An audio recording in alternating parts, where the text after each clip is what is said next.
Okay, I've got a little Easter story for you today, okay? I've been shot at twice in my life. Okay, 2 times. I'm not exaggerating any of this.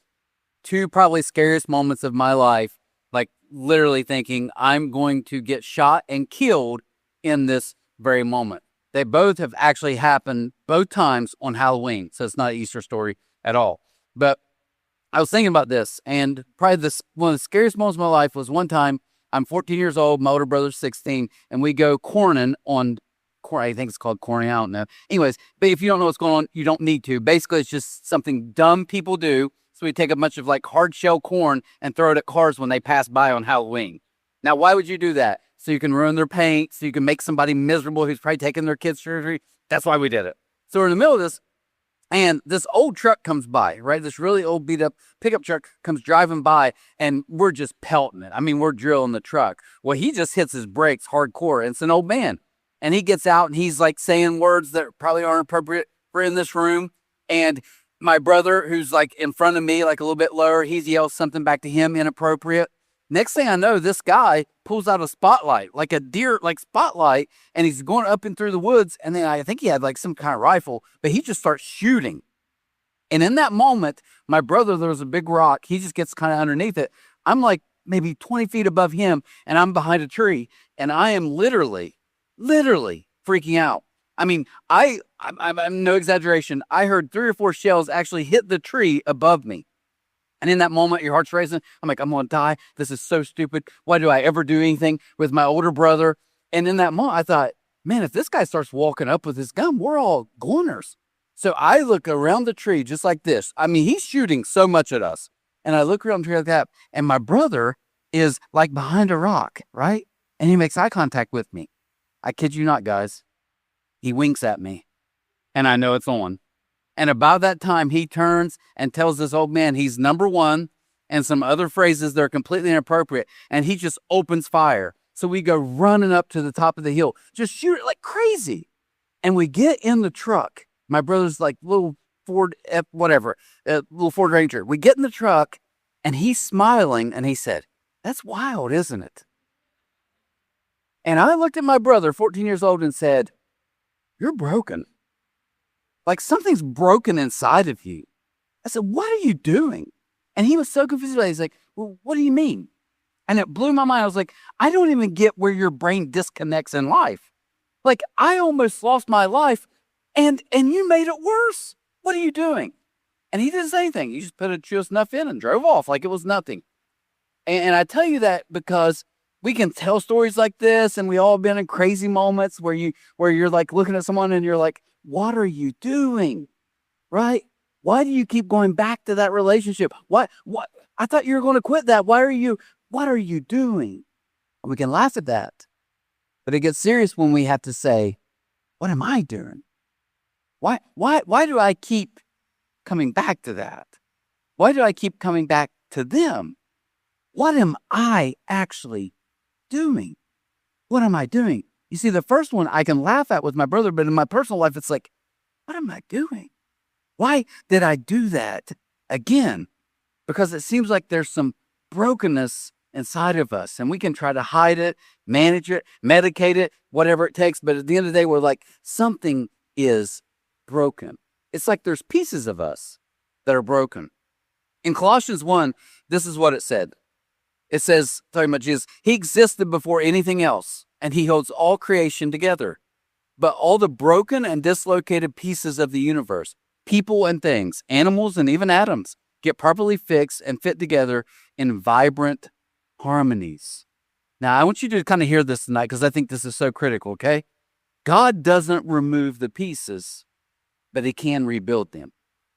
He doesn't always remove the pieces that we wish are broken in us and we want it fixed automatically, but he can always rebuild them. So tonight, real quick, I want to share with you kind of 2 things that I think can steal your peace. Because at the end of the day, if you look at all these different words and phrases and all of them are obviously negative, then you think about how could we summarize all this? I was trying to think of that this week. What's really the summary of this? And I would say it's this. It would be all of these cause me a lack of peace. Like we said for next week, there are things that keep us up at night. So there's 2 big things I think we can kind of summarize this with. that steal our peace. And the first is this: the fractured life. What's the fractured life? Your pain, your past, right? And I know some of you in here, I'm telling you guys, over the course of the next 4 times that I will speak, there will be people sitting in the room, I promise you, who've went through a nasty divorce, who thought their spouse would be faithful the rest of their life, and they weren't. And they live with that. They're sitting in the holidays. I got a message from one just today, said, man, the holidays are so tough on me because our family used to be together, and now it's broken. Other people will be in this room, maybe in this room right now, who someone that you trusted, that you believed in, who was supposed to be good to you, they weren't. They abused you. So I get it when you say, Trent, you have no right to tell me how I should feel. I don't. Trent, you don't even understand what I've been going through. I don't. But can I share something with you? I played football my whole life, and my son played football pretty much all of his life. So there's always a lot of broken bones. He's had more surgeries than we can almost count. Here's what I've learned early on. When you break a bone, if you don't set the bone properly, and here's why it's important, if you don't set the bone properly, it's going to grow incorrectly. And if a bone doesn't grow back correctly, you can have pain from that injury years later. Wait, why's your elbow hurting? An injury from 20 years ago.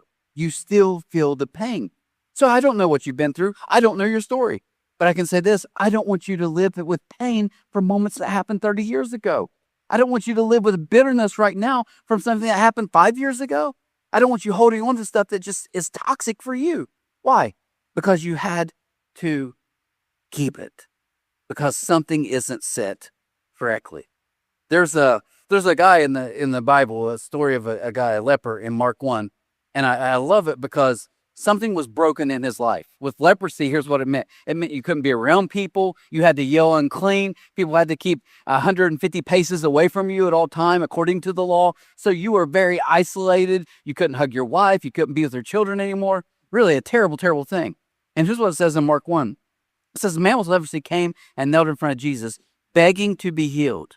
If you're willing, you can heal me and make me clean, he said. Moved with compassion, Jesus reached out and touched him. In the Bible, we don't even get the guy's name. We just know him as the leper. You see, because that's how life works. We get identified by our low moments. We get identified by the things we wish we weren't identified by. And that's literally here. It says the leper, no name. And he was right, because everyone, when they saw him, saw a leper. That would be correct. What was incorrect, though, is that Jesus didn't see him the same way. He wasn't just the leper. He was actually a human, a person made in God's image.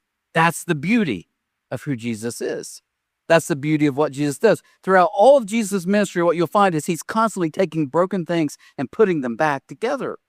All the time. He did it throughout his whole ministry. Why? Because that's what he's been doing from the beginning. He holds the whole universe together. That's the beauty of who Jesus is. And here's why I love this story, because I think sometimes we take one of these pieces. Maybe for you, you've been hurt in a really, really bad way, right? And what we do is we let that define us. Or we can take the anger because someone wronged us in a way I can't even imagine to tell today. And you try to hold on to it. You try to carry this box around. You lug it around, right? We let these things define us. But what if the peace didn't define you? What if you realize this is actually the place God decided to meet you in? Look what it says, next verse. It says, I am willing, Jesus said, be healed. Instantly the leprosy disappeared and the man was healed. Here's the good news for you guys tonight. This is the gospel. Jesus didn't wait for him to change. He changed him by simply getting close. Now, I won't read the rest of this passage, but what's so neat to me is a leper back in that time, like I said, you're isolated, you have to yell, you can't be around anyone. If you read the rest of Mark chapter 1, it's so amazing. It says after that man went and told everybody. He was so amped about it. And it said Jesus had to go to secluded places. Think about that for a second. You had a man who had to live in seclusion because of his issue. And Jesus, after meeting him, not only heals him, he heals him because he took his place. It says in the next few verses, literally Jesus could only stay in secluded places after that. Why? That's the good news of the gospel. He literally takes our place. He takes your place and he takes my place. So we see one of these is literally this fractured life. Something got broken in you. Some of you, you broke it yourselves. You know, you're sitting here and like, I feel guilty because I made that call. I made that decision. But some of you, someone else broke you, right? That's the fractured life. But the second thing that can steal our peace is the lie of there. And this is where so many of us live. This is your performance and the pressure. What do I mean by that? We are constantly living in this kind of thing where if I can just get there, then it will fix here. Think about that for a second. Man, in life, if I can just get to here, if our church could just get here, if my job could just get here, if my marriage could just get here, as soon as I get here, there, it'll fix what's in here. It's the lie of there. It might be marriage. It might be, man, if I could just get the job there, it'll get fixed here. That's what we think. There's a story in John 14 with Jesus' followers, and I was thinking about this is so good to hear tonight. Jesus is talking to them. He's getting to the end of his life, and he says this. He says, don't let your hearts be troubled. Trust in God. Trust also in me. There's more than enough room in my Father's home. If this were not so, would I have told you that I am going to prepare a place for you? When everything is ready, I will come and get you so that you will always be with me where I am. And you know the way to where I'm going. Okay? He says, he's like, look, guys, you're freaking out. Where I go, you know the way to where I'm going. And I love this. I love this because look what Philip says, literally, or Thomas. He says, no, we don't know, Lord, Thomas said. We have no idea where you're going. So how can we know literally the way? Jesus told them, I am the way, the truth, and the life. No one can come to the Father except by me. You see, we read that in church, like, oh, there we go. But think about this for a second. He asked him a very direct question. No, we don't know where you're going. We don't know how to get there. And Jesus says, well, I'm the way, the truth, and the life. Can you imagine Thomas like, still don't get it? I still have no clue what you're talking about. And here's the best part. If we would be honest to give Thomas doesn't have many good lines in the Bible, poor guy, right? He actually has no good lines. Like Peter has some bad lines, but at least he has some baller lines. You know, Thomas just like, you're a doubter, you question everything, yeah, whatever. But think about this for a second. Thomas literally, in this moment says, I ask you 2 questions. You gave me 1 answer. Now, I think there's a secret in this if you think about this for a second. What Thomas was saying was, we don't know where we're supposed to go, and we don't know how to get there. That's 2 questions. Where are we supposed to go in life, and how do we get there? And Jesus says, I'm the way, truth, and life. Jesus, you took 2 things and just made it 1. Here's what Jesus is saying, though. It's because you live in this world of there when we just get there. And Jesus says, here's the whole point of life, okay? I'm the destination, and I'm the drive. I am literally the destination you're going to, but I'm also how you get there. And I'm everything included. I am all of that. That's how it works with me. How do we get there?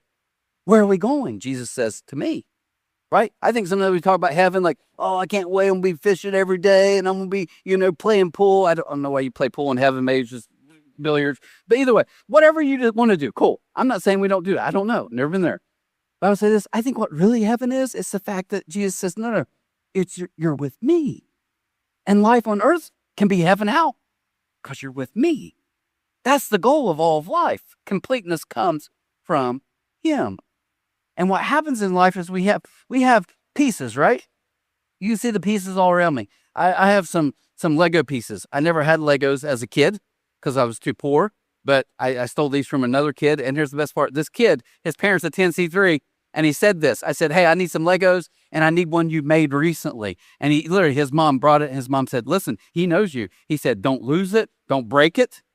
And I was like, boy, that kid to be like 10 years old is so smart, right? But these are the pieces. These are the pieces. What are these pieces by themselves? Awkward? Doesn't make sense? That's the pieces of our life. Sometimes they feel awkward. They don't make sense. Sometimes they're painful. Have you ever stepped on one of these in the middle of the night? Right? You will curse, literally, damnation to the Lego company. When you step on one of these, it's the worst ever. They can even be painful. Your pieces can be painful. So what do we do? What do we do? We have to realize that there's someone who sees the big picture, though. There's someone who says, no, I can take the pieces. I see the big picture of everything, the bad moments, the good moments, and I piece them together. That's how Jesus works. This, and I can't break it, is how Jesus works. You know what I said in the very first verse? He holds all things together. But not only that, he says, I am where you're going. And I am the way to get there. I am there. And can we be honest for a second? Let's just be honest. Let's be Lawrence County or Tri-State people for just a second. Are we not honest when we all think, we keep thinking there, only to get there and realize we just created a new there? Why? Because that there didn't really do it for us. Man, if I could just get married, man, my life would be amazing if I just have a wife. You get married and you're like, it's good sometimes. No one told me about all this, though. Kids, I love my kids. I'm so thankful for my kids. They're the best, right? But if you just say every day was like, oh, my, I love, we call it, hey, I wrecked again. Hey, it's like, I don't like you in this moment. Right? It can be tough. It can be tough. For all this in this room, that's these pieces. Here's what I want you to hear. We kind of land this plane head fruit. So what steals our peace? We know that our past, right, and pain and trauma, and I'm not belittling that. I'm just telling you, I don't want you to limp through life when Jesus says maybe there's a better way. I think we lose peace when we're constantly trying to get to that next thing. Man, if I could just get there. Oh, if I could just get there. I need to find this maybe a lie, because there never really does it for us. But in all those, like I said, we still want to find peace. Peace. The God of peace is also the God of your pieces. The God of peace is also the God who assembles your pieces. 2 weeks ago, Alicia's Kids Club, the volunteers, they do an amazing job. Mel's in here, people in here, they do an amazing job at Kids Club. And I love those kids. I do. I'm not going to lie. I take them in spurts. I work in here a lot, and then I go back for like 30 minutes to get a feel. Now I'm like, I've had enough of you guys. I'll go back and knock out work. But they always do cool stuff. But 2 weeks ago for Easter, Alicia like hard-boiled like 8,000 eggs. And they're in there and they're collaring eggs. And these kids were loving it, right? And you could tell some were really into it. Their eggs look beautiful. Great. There's one kid, I won't say his name, but he's one of my favorites. And I look over and his table is just a mess. It's a mess. And in the middle of that, I watch him and he took an egg and like it had a little bit of paint on it and he just cracked it open. And his brother, who's maybe a little older, a little younger, he's smaller than him, so I don't know if he's older or younger. Either way, he seems like he's older because he talks to him like a little brother. And he said, what are you doing? You keep breaking it. You're making it look bad. I love this kid. He said, I don't care what it looks like. It tastes good. I mean, he was just eating eggs like crazy, just popping them in.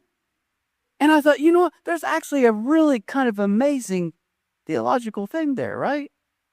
You guys can make all this stuff look nice and shiny. I actually care about the inside. Maybe God's like, we are so wrapped up in trying to figure out how the pieces work together and why they look the way they look. And God's like, no. I care more about something deeper than that. We focus on the outside, but God seems to care more about the inside. Colossians 1:23, look what it says. This is the closing part of that. But now, by giving himself completely at the cross, actually dying for you, Christ brought you over to God's side and put your lives together, whole and holy, in his presence. You don't walk away from a gift like that. You'll never have the God of peace until you trust him with your pieces. You won't. You won't find it. You'll keep going to there. You'll keep just hanging on to what happened, and I can't believe it, and I can never forgive him. And you'll never find peace until you give him your pieces. God is not trying to get you somewhere. He's building something in me. That's why this works. So, as we get ready to close, I want to share with you. My daughter is 20 years old, junior in college, goes to the U-Pike. She had a tennis match today. They'll be coming home tonight. Her and my son. You can pray for traveling mercies, even though none of us know what that word means, right? Just pray for it, that they're safe. But my daughter, a few weeks back, we went to one of her tennis matches in Georgia. And of course, they took a bus or a little van. So they're going to get home at like 3 a.m. And my daughter has like this pink, I think she calls it a belt bag or belt bag, bucko bag. So it's a bee bag, something bag, but it's pink and she loves it. But she just came back for spring break. So she had like all of her money. It's her license. It's like insurance. Everything's in there. And she, on Sunday, my wife and I are driving, she calls and she's frantic. Guys, she's frantic. And she's like, Mom, I don't know what to do. I can't find it. We had a rental van. So now I went back to the school to ask our coach. And our coach said, we are dropped back off the rental place in Pikeville. And I don't know what to do. And John's like, well, my wife's telling us what to do, blah, blah. And she's just freaking out. She's like, you don't know. It had so much money. It had like $300 in it. It had all my license, my resume, like all this stuff. And she's freaking out. But here's what's neat. Throughout my daughter's life, I love her because she's very similar to me. We're both kind of like, hey, Johnny, will you call for me? Hey, I do this to Alicia all the time. Hey, we gotta do something with trash. Will you call him for me? Right? I don't want to talk on the phone. I don't want to deal with people. I don't want any part of that. Here's what happened. From the course of when she called us to when my wife called her back 2 hours later, here's what she had done. She actually drove to the rental place, and it was closed. She tried to break in the van. She couldn't. She did. She took pictures. She was trying to get angles of pictures so she could look at her pictures. And then my wife's talking to her, and she said, I have called all 4 gas stations we stopped at, one in Virginia, one in Georgia, one. It was like crazy. She said, I've called them. I've had to go through Marathon and find different places, call manager. She went through all this work. She would never do that in a million years, guy. Never, I'm telling you. She would not care. She'd be like, Mom, can you do it? Nope. All right, we won't do it then. But she was on it. Why? Why did she go through all of that trouble? Because it was valuable. You don't chase what's cheap. You only chase what's valuable to you. The Easter story this morning for you guys, or this evening, is the fact that God chases us because we're that valuable to him. So I know some of you are on pins and needles like, well, what happened? Okay. She ended up, actually, there she is, found her bag. She literally went the next morning. You can see it's raining. It was cold outside. And she waited for when they opened. She even had people on her team say, look, we searched the van. It's not in there. She said, I don't care. I'm going to look myself. And she came by herself. As soon as they opened, she said, can I get in the van before you take it back somewhere? Crawling under places and found it. And she texted us and said, I found it. Why? Because it's valuable. So as we kind of close this out, I want to share with you one of the most remarkable stories or parts of the Bible to me. So interesting. When Jesus was hanging on the cross, he had some naysayers. He had some doubters. And the naysayers and the doubters simply did this. They said, he claimed to save others? He claimed to be the Son of God? He claimed he could save people? Simple. Save yourself. If you think you can save the world, you can at least save yourself. You can come off of this cross. Look what it says in Matthew 27. He saved others, they scoffed, but he can't save himself. So he is the King of Israel, is he? Let him come down from the cross right now, and we will believe in him. See, here's the thing. Jesus didn't live in the performance and pressure world. Never did. Even when people say, hey, you need to do it, I will do it. Why? Because he didn't live for performance. He knew who he was according to the Father.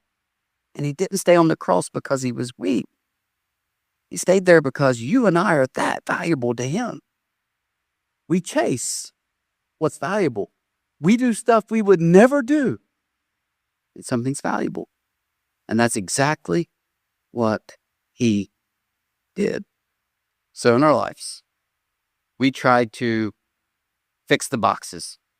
We take hurt and pain and we say, hey, I'm gonna try to work on my hurt and my pain. So maybe I can, I don't know, at least try to make some good picture of all of this. And I do some stuff with my hurt only to find now I'm more bitter, right? Or, you know what, I'm gonna deal with I'm not gonna be angry anymore. I'm yelling at my kids. I'm not gonna be that person. My dad was like that. I'm not gonna be like that. I'm not gonna be an angry person. I'm gonna fix this. I'm gonna give it to God. Here you go. God, take my anger. Can you do that? And then I find myself still just hating people who hurt me. Not getting fixed. It's not getting fixed, right? As we get ready to pray, before we do that, I read Jesus was in the synagogue before he healed the leper. And he left the synagogue teaching. If you look at Bible times, they would have ended the synagogue at noon. So he literally, on the 6th hour, probably walked by this leper and changed his life forever. To him, even though he just healed his skin, it was all he needed. I would like to think maybe the leper was walking by while he was on the cross, and it hit him in that moment when it got dark, and Jesus paid for all the sins of the world. In that exact moment, the leper realized, hey, wait a minute. It's noon. It's the exact same hour of what he did for me, he's now doing for the world. So what do we do with this? I think we try to scrub it, we try to hide it, we try to fix it, and we find out we can't do any of that. Why? Because God didn't remove the broken pieces. He used them to show you the cost.